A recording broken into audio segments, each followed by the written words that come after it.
Hi, thank you for your time. You're so welcome, Ariel. I was so excited to get this invitation to meet you. And I was really excited to meet you. So, I have a few questions and I was hoping you could answer them. Absolutely. You can ask any question you want. Nothing is off the table.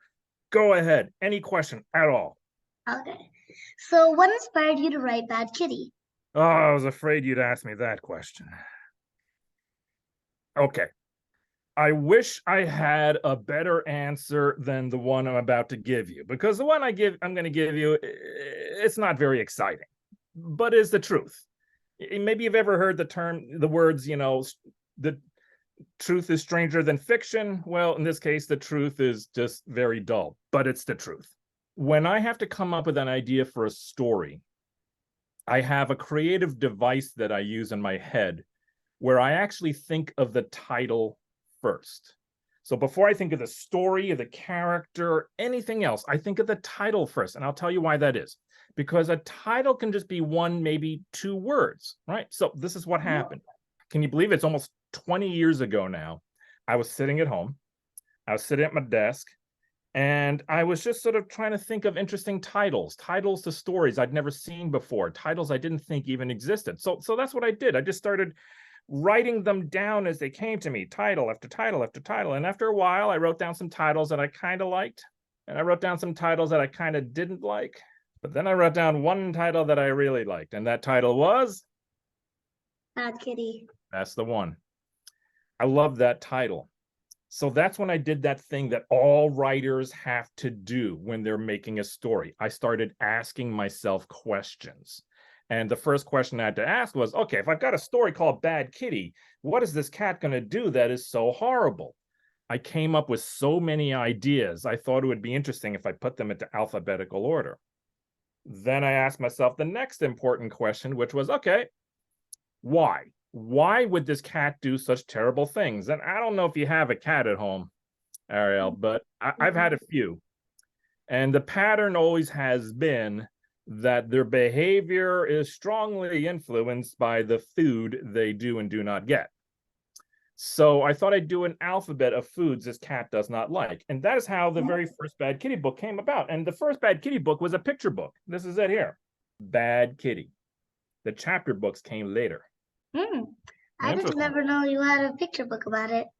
That was the first book. Can you believe it? So there was the Bad Kitty book, the one I just showed you.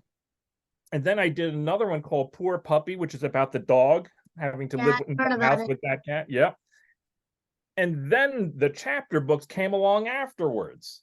And they came along because I was doing these picture books, but this idea came to me that wouldn't it be interesting if I had the character grow up with the readers? So kids who, may have read the picture book, they got older, now they're reading chapter books. Maybe you could do chapter books about that character. And the first one I did was Bad Kitty Gets a Bath. 144 pages of Bad Kitty mayhem about trying to give that cat a bath. That was so funny. It was so funny. Thank you. I saw that in your review online of that book, your favorite page was the one where she gets all dried off and her fur puffs out everywhere, right? Yeah. I was so pleased you talked about that, because that's actually my favorite illustration from that book too. I love it so much that I took the original, I got it framed, and it is hanging inside our one of our little bathrooms right now. It's like the only Bad Kitty picture I have framed in the house right now. That's actually pretty special, but the reason I liked it was she looks so upset, and at the same time she looked cute because of her fur. Well, that's the great thing. This is what's so much fun about drawing Kitty, is because she doesn't talk. She's a cat, and it's one of those things yeah. Right. So you have to sort of know what she's thinking from the expressions on her face. And that's really important. You know what? I think I can actually show you how I do that. How do you feel about my switching over to the document camera, and I can show you how I draw Bad Kitty with the expressions? Well, that'll be actually really cool. I'd like to see it. Let's do it. I'm now going to switch over to my handy dandy fancy schmancy document camera. I will see you in a moment. All right. Well, that didn't work. That's an awful lot of drama. There we go. Boy, all that buildup and a slow response. All right. So here I got my paper. I got my marker. I'm going to show you, first of all, how to draw Kitty. All right. So when I'm drawing Kitty, I always start in the middle of her face with that part of the body called the Nose. elbow. Wait, what did you say, Ariel? Isn't that the nose? Yeah, well, you're right. It's the nose. I get nose and elbow confused all the time. Does that happen? I also saw that in Bad Kitty Drawn to Trouble. I do that. You're right. It's going to be the same steps. Don't give away the ending. I won't. Okay. So below her nose, I'm going to draw her mouth. All right. Now above her nose, I'm going to draw these two circles. And these two circles, of course, are her Eyes. gallbladder. Wait, what'd you say? Eyes. Oh, yeah, you're right. I get eyes and gallbladder mixed up all the time. Does that happen to you? Happens to me all the time. All right. Now, above her eyes, I'm going to draw these 4 hairy deals. Now, why it's 4, I couldn't tell you. Next, I'm going to draw her ears. Now, my research shows that all cats have 2 ears. So I always give Kitty 2 ears, if only for the sake of scientific authenticity. If you ever run across a cat that has more or less than 2 ears, Ariel, medical attention might be necessary. All right, so next came these whiskery deals. There are 3 in either side, but you'll notice the ones in the middle are a little longer than the other 2. It just sort of balances her head. I'm going to finish up with her skinny neck and her shoulders and maybe that little tuft of white fur. And that's Kitty. Hi, Kitty. That actually looks just like her. Well, it should. I mean, if I did all that work and it looked like an octopus, I wouldn't be doing my job right. Yeah, see, I even have one of the books here, like Yeah. just like you said, looks the same. Yeah, well, the important word there is consistency. She's got to look the same pretty much on every page. Otherwise, it's going to be confusing. Did you draw her yourself? Oh, yeah, I do all the drawings. I write the stories, I do the drawings, I do everything. I don't like to share. That's my thing. I just don't. If I'm going to make these books, I'm going to write them, draw them, and not share it with anybody. But here's the thing. You know what? This was an exercise on expressions and on feelings and emotions. And I'm not really done yet, because I call this blank-faced Kitty. Because it looks like she's just a normal person. Like in the first one, she's just staring at you. She's like, okay, now what do you want me to do? Right. You don't really know what she's thinking yet, right? You don't know what she's feeling yet.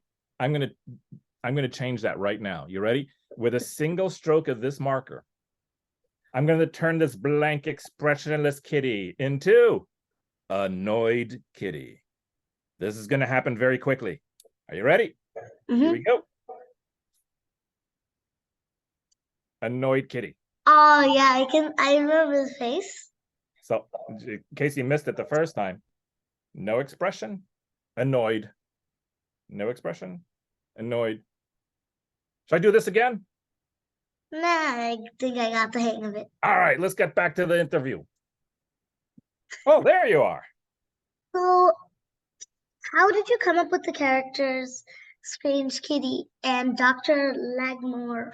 Dr. Lagmore. Okay, so that's really two different questions, but I'm in a generous mood, so I'm going to answer both of them. So Strange Kitty kind of came along with all of the other kitties in Happy Birthday, Bad Kitty. And I always say that characters are based on need. So I had this story about giving this cat a birthday party, so I needed to create birthday guests. And I actually started thinking of all the kids I would see inside classrooms when I would visit schools. And in every classroom, there's always one kid who's bigger than all the rest, and that inspired Big Kitty. A lot of classrooms, I see twins. My daughter had best friends who were twins at the time, so they inspired the twin kitties.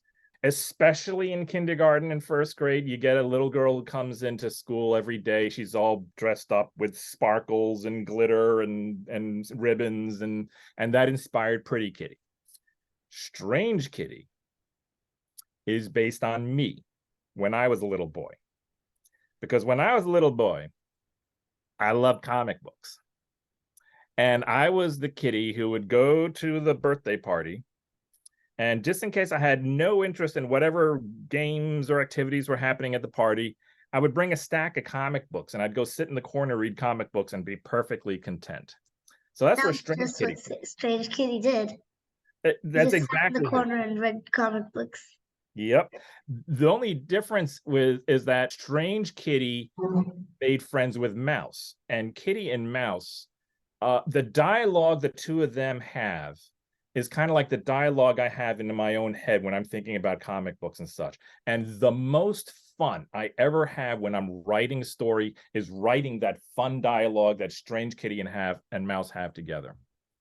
Yeah. Now, as for Dr. Lagomorph, different story. I had just finished handed in Bad Kitty for President. Mm-hmm.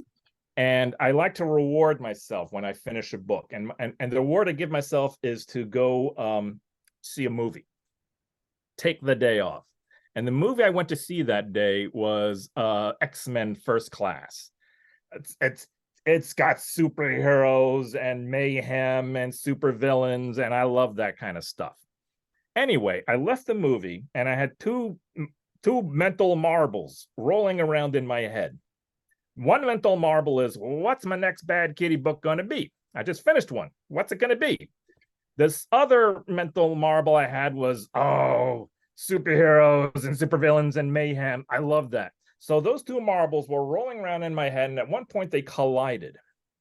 And this idea came to me is, what if I created a character who was just a bunny rabbit, but he imagined himself to be a diabolical mutant supervillain, and that his mutant supervillain power would that he could transform himself at will into a bunny rabbit. I loved that idea so much that I built a story around him that eventually became Bad Kitty School Days. Mm-hmm. Bad Kitty School Day was so funny, but like the part when Petunia went and sat next to Kitty and was like when they were painting, she just took her paw and said, "Red, red, red." And can I just say, that is definitely a book that translates better into color because of that joke. Now that all the books are coming out in color now, that joke alone makes it worthwhile. So yeah, you're going to see more of Petunia in a book I'm working on now, which is going to be called the Bad Kitty Party Animal, where it's going to be a birthday party for Puppy. And so all the birthday guests are going to be dogs, and Kitty won't like that one bit. Oh no, she would not. When and how did Bad Kitty become a best-selling series? You know, that's a really fascinating question, because the first book was a picture book, right? And it did okay when it came out. It didn't do great. But then something interesting happened the year after it came out, and that the Scholastic Book Fairs picked it up. And the Scholastic Book Fairs, they made their own sort of cheap paperback version of the book, and they sold literally 1 million copies. That was kind of amazing. I would say, so that kind of put Bad Kitty on the map and allowed me to, create more Bad Kitty books, because the chapter books didn't come out until a few years later. We talked about that. I think the first time I actually appeared on the bestseller list with a Bad Kitty book, because it wasn't until Bad Kitty for President. Bad Kitty for President actually was on the New York Times bestseller list for like 5 weeks or something. That was pretty exciting. Yeah, that's pretty good. Here's the thing.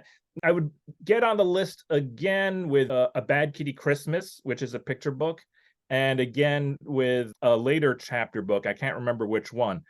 And it's hard now, because it's a series. The books will only appear on the bestseller list for series books. And that's a hard list to get onto, because the top 3 or 4 of them are always occupied by Harry Potter, Rick Riordan, Dave Pilkey and his Captain Underpants, and Lemony Snicket. So it's just like it's hard for me to get on that list. But I've read most of those books, like some of those books that you've mentioned, and they're all pretty good. But I think your books should really make it to that list also with them. I agree. But thank you. And can say that I've read all of those books too, and they are terrific, aren't they? You are a good reader. I'm so impressed. Thank you. So I think like almost everyone in the school, in the class and the school I've been in for 3 years, Lakeside Elementary, a lot of my classmates love Bad Kitty. And today we had this assessment where we had to choose 3 books to put into 3 different categories. One was informative books, one was entertainment books, and the other was books to pursue someone. So I think that Bad Kitty earned a spot on 2 of them, on the informative one and the entertainment one, because when Uncle Murray just came in there and explained those facts, I fell asleep, but there was some interesting things in there, so I just read it. But let's say that it was like counting sheep.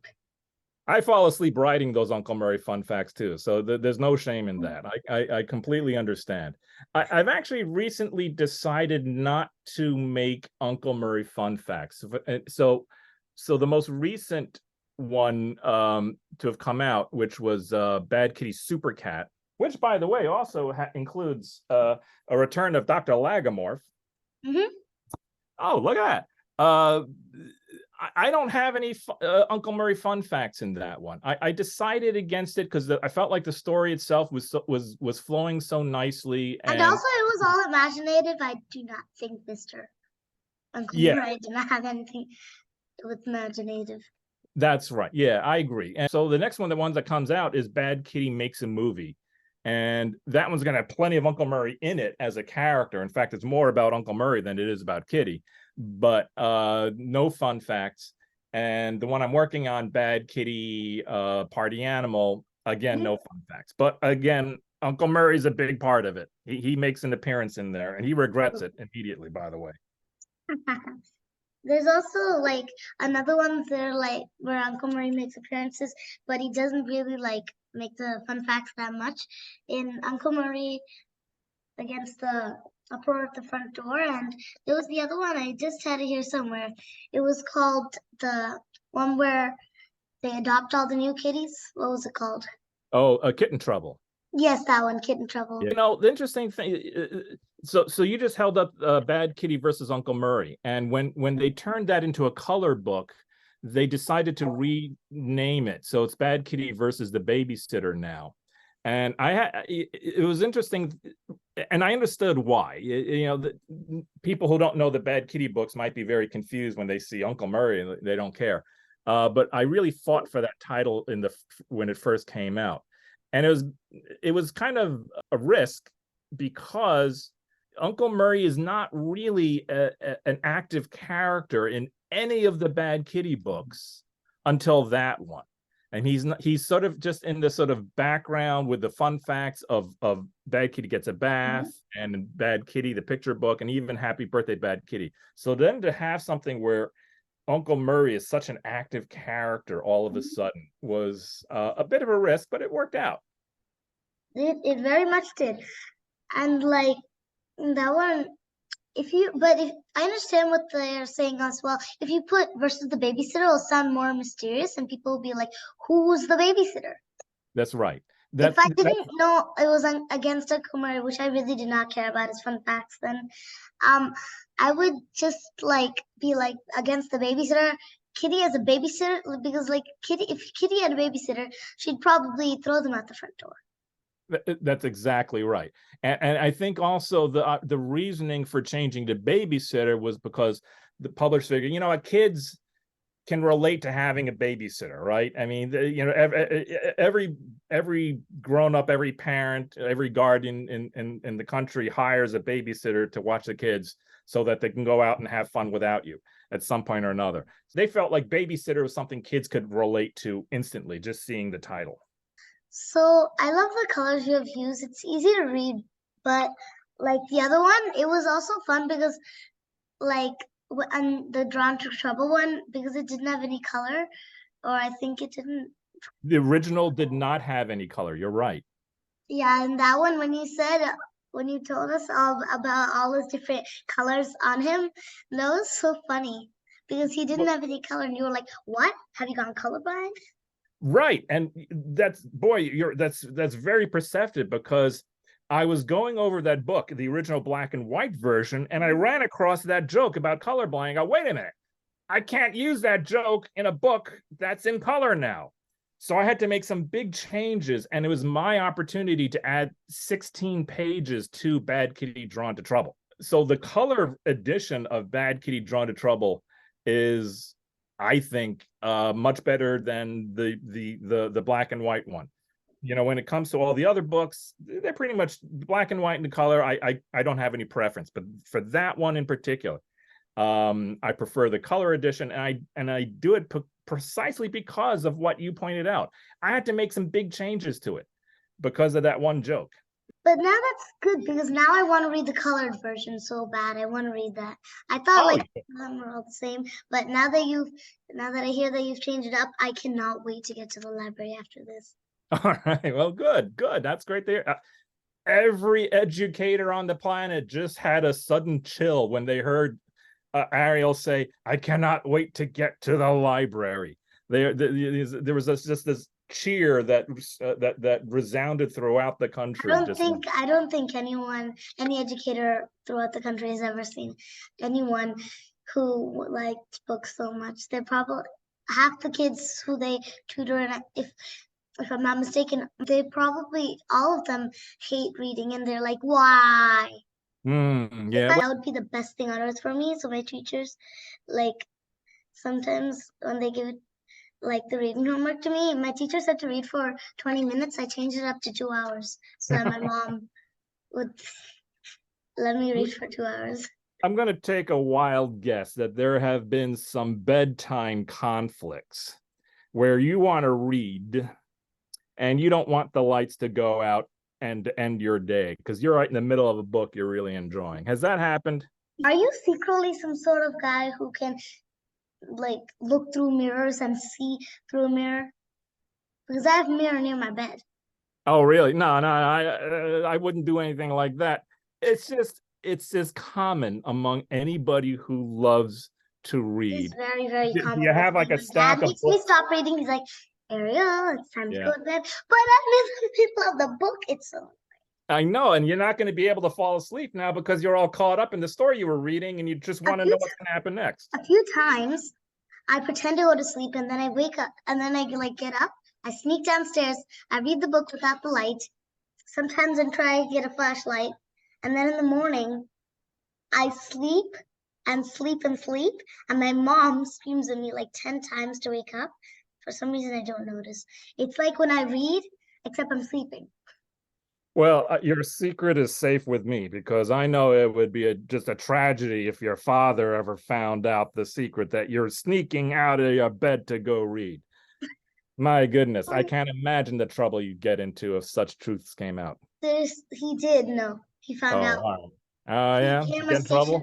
He had cameras around every single corner. Okay. He even showed me the tape. Are there's some cameras that are set off by motion detectors. These are the first cameras I ever heard of that are set off by the sight of someone reading. Really good. So, who read your first book? Who read my first book? Like, not even like the published version. Like after you, like if not even the edited version. Like the first person, whoever read some in your book, like a chapter or two, and like give it a thumbs up or like no way, you need to change this up. Thumbs. You know what? I will have to say, well, I have a good friend named John, and I had a little office in downtown New York for many years, and it was part of an office suite that John's mother, her name is Siobhan, ran.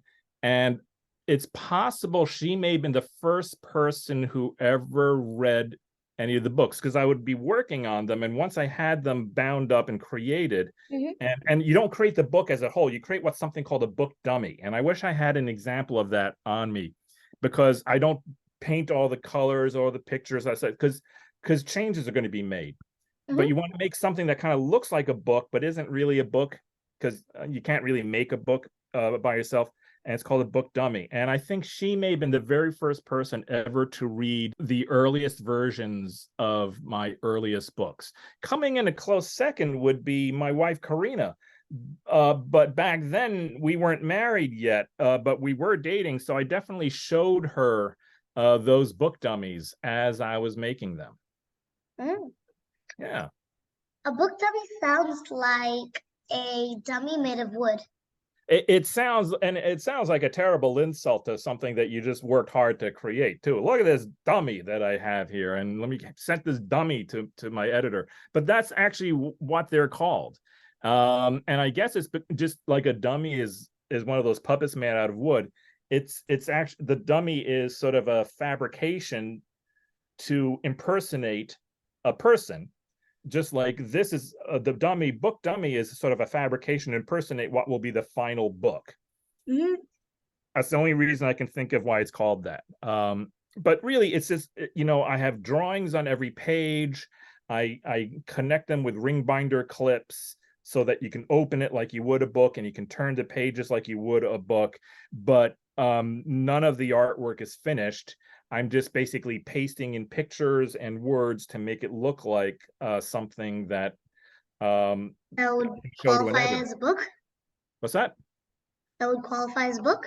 That would qualify as a book. I don't know if people do them anymore. Now I think about it, because everything's on computer. So now everybody can create these big computer files that they can just send digitally over to anybody they want. And now people just scroll through it like, they would on a computer tablet. I think you would be better on writing, because then, like, the whole thing is actually to write it, not to type. Yeah. Then you would be called a typer, not a writer. I completely agree. But, and the other thing is, I like the idea of holding a book physically so that I can open it and turn pages and such. I don't really like the books that are on the digital stream, but sometimes in class, that's all I get. So then what I do is, like, I like books because then you can just, like, whenever I smell them, they just want me to just dive in. It's like it's water. That is exactly what every librarian who ever took on their job felt at one point or another. I just love the smell of books, and be able to say that you want to dive into them like it's water is just a beautiful analogy. Well done. Yeah. So can you share your insights in your creative process when writing and illustrating books?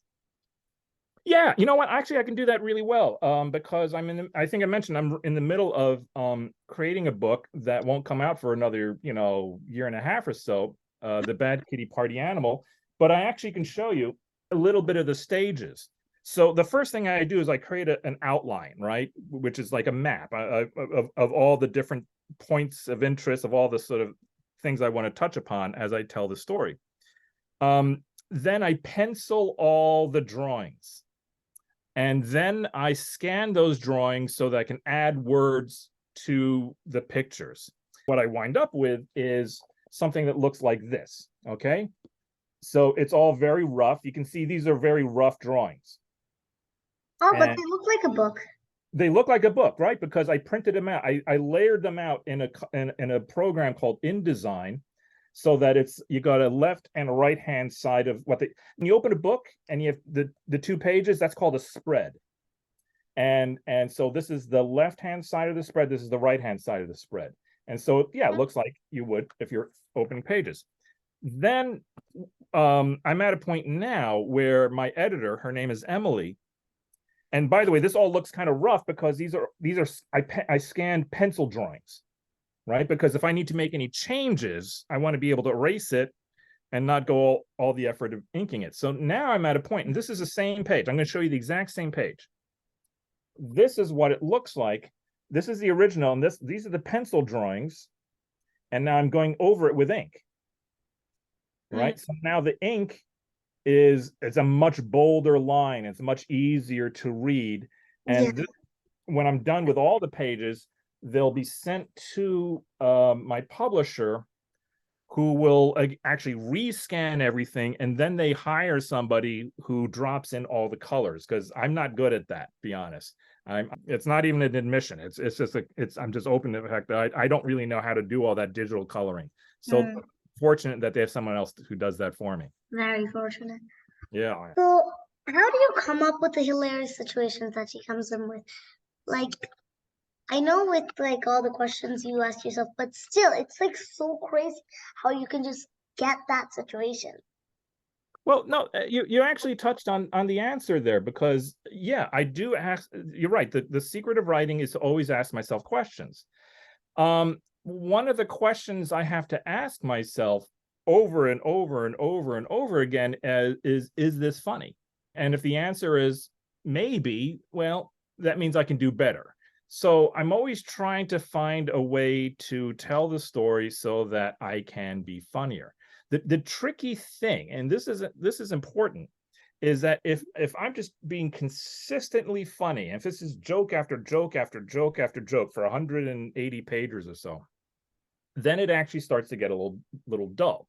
So I try to have a bit of an arc in terms of having quiet moments that build up to something funny, but also having maybe even a little bit of pathos, like when for instance, like when Uncle Murray thinks he lost a dog in Puppy's Big Day, stuff like that. So it all comes from my asking myself the question, is this funny? But also, is this the right time to be funny for this story? I think that keeps a very good balance on the reader's interest and like the way the book is going. Yeah, thank you. The book I'm working on right now is number 18. So maintaining this pace of storytelling about the same character, the same cat, and keeping That it seems fresh, impossible. it's not easy. It's gotten a lot more challenging than it was, say, 10 books ago, where I'm trying not to tell the same joke over and over again. Keep the story fresh and learning something new about the character with every book is definitely becoming more and more challenging. Mm. Fortunately, I have fun doing it. If I wasn't having fun, then I would have stopped a long time ago. But Are there any real life cats that have influenced the personality or antics of Bad Kitty? Because you've been talking a lot about little kids like telling you, I mean, inspiring you, but you haven't really spoken about how Bad Kitty was like, let's say, like inspired.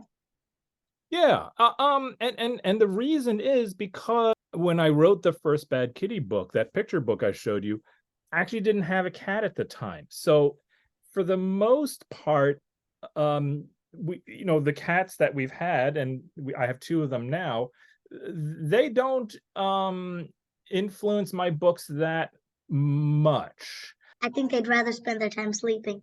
Right. Well, that's part of it. And by the way, there's a little bit of like, I definitely observe their personalities in order to sort of create the persona of Kitty, because she is a cat, and I try to keep all the sort of cat habits in her. I will say though that Kitty is physically based on a cat that I had when I was a little boy named Zuzu. The cat was named Zuzu, not me. Anyway, Zuzu was this little black cat. Even for a cat, she was kind of small, who was black all over except for this elegant tuft of white fur on her chest. And I always thought it looked like she was wearing a piece of jewelry. So when I came up with the idea for Kitty and I had to try and figure out what her design would be, I thought of Zuzu. Black cat, tuft of white fur in her chest. I think whenever someone sees a cat like that, they can all recognize it as the amazing character, Bad Kitty. Thank you. One of the reasons I liked her being black like that was because black is a color that sort of stands out from every other color on the page. That is really true. So Kitty will always be the blackest thing on any given page, so that she'll be the center of focus of sorts. True, like if you go on a colored page and you find something black, you're like, okay, that's Kitty, let me see that. That's right. So what's the name of your cats now? We have two cats. We have Rose, who we named Rose because she looks and smells nothing like a rose. And we have Noodles, who we named Noodles because when we adopted this little guy, our son Carson picked him up and smelled him and said, he smells like chicken noodle soup. And Noodle seemed like the perfect name for this little character. Why our son felt compelled to smell the cat, still a mystery, but it led to a good name. True. So those are very good names, I think. Yeah, I like them. The cats like them. That's really all that matters. True. Have you ever tried feeding Noodles? I think I he would have feed not tried. Noodles, mind you, Noodles loves his food, but he's an interesting guy. He kind of, you know, he's an interesting guy in that he does not seem that to have that much interest in table scraps. Like Rose loves table scraps. If we have like little bits of this or that, she's really interested. Noodles is just like, it's like, I like the cat food. It's like, oh, would you like to try a little bit of a hot dog? So I'm like, no, I like the cat food. How about a noodles? No, I like cat food. That's what I like. Give me more cat food. Even for a cat, a little bit dim. For instance, he does not know his name. Rose knows her name. If I say Rose, she'll come. Her head will, pop up. Noodles, not a clue. But it's part of his personality, and it's part of what makes him quite unique from Rose. It's lovely. I think that's very true. But I think that if Rose came to dinner to my house, she would be very happy with all the table scraps she got. Instead of scraps, it would more like be a meal. Sounds good. What are you having tonight? I have no clue. I'll have to consult my magic ball called my mother. Okay, that's a lovely nickname for your mother. Your magic ball. I'm sure she finds it quite endearing. Well, I haven't actually told her that. Well, try it. Step up to her next time you see her. It's like, what's for dinner tonight, magic ball? And see how she reacts. I think that the way you like say things and the way you can take things in, I think it's very funny, and that on the book that reflected very much as well. Thank you very much. I appreciate that. I when I was a kid your age, I wasn't the brightest kid. I certainly wasn't the most athletic kid. I had a body perfect for the perfect physique for someone who would grow up to write and illustrate children's books. So I didn't make friends through sports. I didn't make friends through special activities. I made friends kind of through being funny and being witty. So I try to be funny and witty with my books because it's my way of making friends with all the people who read my books. I think that you would be a very good friend. How do you strike a balance between entertaining young readers and conveying important lessons throughout your stories? Well, I mean, we already know about Uncle Murray and his really boring, I already need a pillow facts, but like other than that, the other part. Just saying the words Uncle Murray just sort of stuns you into this stupor that you're ready to fall asleep. Wow. Yeah, That stings a little, I gotta say, Ariel, but that's why I always read on the couch. I respect right, because that way when you slide off onto your head, you'll be in a comfortable position to keep reading. Balance I strike is really not a balance. My first priority is always to create a good story. That is the biggest priority. I want to create something that's going to be fun to read, and it's going to feel complete. It's going to have a beginning, a middle, and end. When it comes to actually including a message or a lesson, that is one way to move a story forward. But in the long run, it's still the story itself that is the priority. So there's really only a few examples where I have like a solid lesson, like Bad Kitty for President. The framework of telling this story about the cat running for president is to go through all the sort of electoral politics this country has. Bad Kitty Kitten Trouble has a very sort of surface level message about the refugee crisis. These are things that are important to me, and so I try to infuse them into my book. But the story itself is always going to be the priority by far. But you know how Bad Kitty has become a really beloved, if not beloved, then a well-known character because like with her personality, I wouldn't say beloved. Or you could say tolerable. I'll accept that too. Well known, tolerated. Yeah. Yeah. So, when you first created it, did you expect her to become the best-selling character that she is today? No, I didn't. So for instance, I made that picture book, Bad Kitty, the one I showed you earlier, and that I thought that was going to be the end of it. I thought I had a really solid little story book about a cat doesn't get the food she wants, creates all this mayhem, eventually redeems herself. I thought that'd be the end of it. I am thrilled that she has been embraced. I did not in any way anticipate that she would take off like she did. I mean, it's been a wonderful ride. Kitty's going to be the first book will be 20 years old in 2025. So that's in less than 2 years. She's going to be 20. That's crazy. I know it's been really phenomenal, interesting, because I am now running into grown-ups, right? I especially when I visit bookstores, I'm running into younger people who are working at the bookstore who grew up on Bad Kitty books, right? So I'm meeting people where Bad Kitty was a part of their childhood, and now they're adults and they're sharing Bad Kitty with other children. And that is probably the best that any author could ask for from one of their creations. I mean, the book I'm working on is going to be number 18 in the series. I didn't see that coming. Well, then you've been working for 18 years and you've had 18 books. Yeah, 18 books in the chapter book series, because there was a period earlier on where they were coming out faster than once a year. It's kind of ridiculous. Well, but this one's also going to come out in 2025. So that'll be like that. Yeah, we're hoping that there's going to be a Bad Kitty series, like on a streaming service, like Netflix or Apple TV or something like that someday. That would actually be really, really cool. A Bad Kitty cartoon. Exactly. Yeah, that would be I think on Netflix it would be the #1 top choice for kids. I would hope so. I like that one. Like, I think it was the one where Uncle Murray took poor puppy with him. The one where there was a giant octopus out the door. Oh, that's Drawn to Trouble. Oh yes, that one. It was so funny. Thank you. That's the one I probably get more emails about Drawn to Trouble than I do about any other Bad Kitty book from kids like you.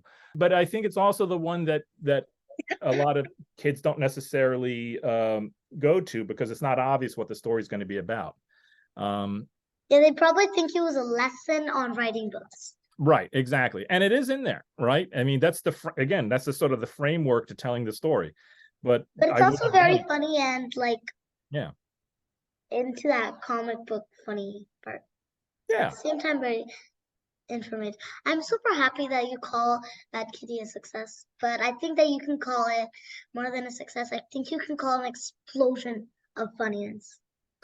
Thank you. I think that would be a good thing to put on the cover of the above the title. Way much bigger than Mount Everest.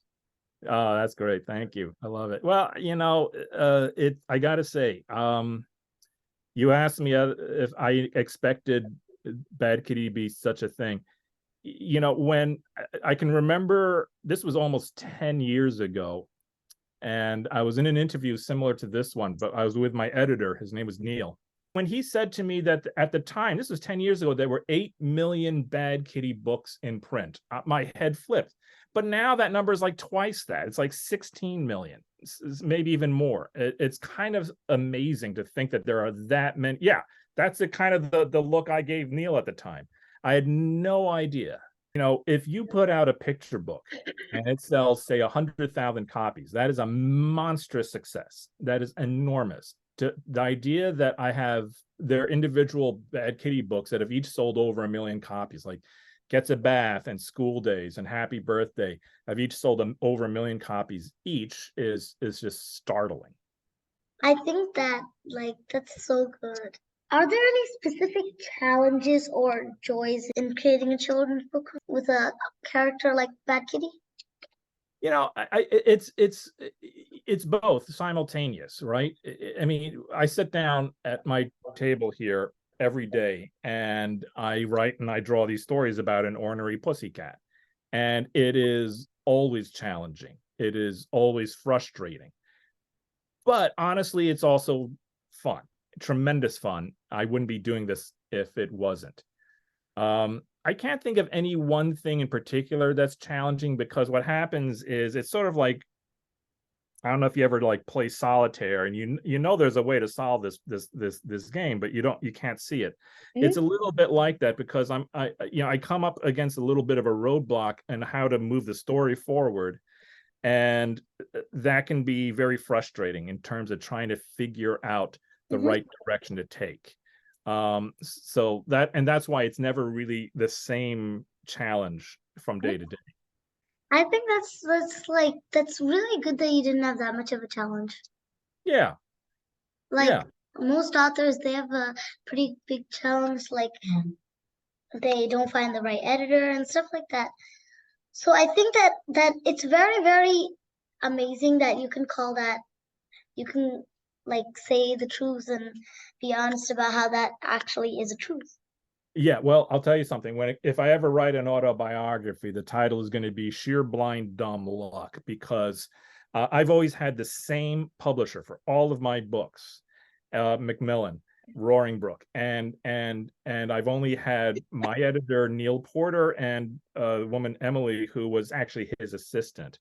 And they've all been terrific. Everyone at Macmillan is just outstanding, from the publicity department, Chantal and Molly, to marketing. Allison's amazing. They're all just so cool, such cool people and they've all just been so supportive of Kitty that I've never had any reason to complain about my publisher or my editor. They've been phenomenal.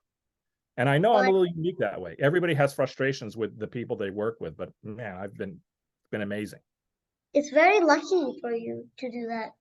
Yeah. But I think if you can come up with an amazing series like that, I think that something like this for you is not impossible. It helps. It helps. I mean, I have fun, so they have fun too. Yeah. If you could travel back in time and tell yourself something that you wanted yourself to know was coming, or some sort of piece of advice, then what would it be? Well, I think on a personal level, I'd probably tell myself, don't be so afraid of girls. A couple of them may not be so nice to you, but not they're not all the same. On a professional level, I would say keep writing your stories and reading comic books. The way you are with books, I am with comic books growing up. I was reading comic books constantly. And I think I was a kid who loved the idea of writing stories. I even thought about it professionally. So I would tell myself, you know what? Keep doing what you're doing with the comic books. That's where your passion lies. That's what you'd really like to do. Keep at it, and it'll happen. So the next question I will be the last one, but I have to say I did have a lot of fun with this interview. So did I. I knew I would have fun. I didn't know how much fun. So it's been a real joy. Thank you. Thank you. Are there any plans for new adventures or developments in Bad Kitty's World that you can share with us? Well, I told you a little bit in that the next one, in fact, I might be able to show you on my phone. The next Bad Kitty book, the one that comes out at the end of the December, is going to be Bad Kitty makes a movie. Oh, yeah, there it is. I can actually show it to you. It is the third in what I'm calling the Diabolical Chicken Trilogy. It started with Bad Kitty Takes a Test and goes on with Bad Kitty Goes on Vacation. I have that right here. Yeah, the That Diabolical Chickens. They're fun to put in every now and then. they're like at the end of it, it was so funny. They were like, I want corn. I miss corn. Corn is kind of like their motivation for everything, and it plays into how they operate here too. Very After much. that, Bad Kitty Party Animal. I don't have a cover to that one yet because I haven't drawn it yet. After that, I'm not sure. Well, I know I'm doing some early picture books that they'll come out soon. Bad Kitty Does Not Like Easter, and Bad Kitty Goes to the Beach. Those will come out. Bad Kitty not liking Easter. That. I don't think she would like anything other than food. Well, you know what? It's all about Easter egg hunts and getting a little disappointed that she didn't find the egg she wanted. After that, I'm not sure. I mean, I'm hoping there will be a Bad Kitty series, and that'll take up some of my attention. After that, I'm not clear, but that's a lot. That's a lot. That basically covers the next 2 years. Next. That's amazing. So I have something to ask you. Sure. If I could like give you some ideas. Go right ahead. So maybe about how Bad Kitty like gets in a plane and there's like a few emergencies or something where they land in the water and she does not want to get in there, but then again she doesn't want to be on a literally sinking plane or something like that. I love that. Like Bad Kitty destroys the plane, maybe. You know, I get terrific. That's a great one. That's really, you have that one well thought out. I get ideas from kids every now and then, and I love them. I love getting these ideas. This is what I always say, and I mean this sincerely. There's only one big problem, and the problem is that it's your idea. It's not mine. Having said that, nothing would thrill me more than to know that you're going to sit down and write that story yourself. I'd be thrilled if you actually wrote the story. But no, I mean it sincerely, because even though my books are my books, Bad Kitty, the character and all the characters, they belong to anyone and everyone. So it would thrill me to know that you're sitting down and writing that story yourself. Well, maybe I can, and I'll share with you and see what you think. Yeah, absolutely.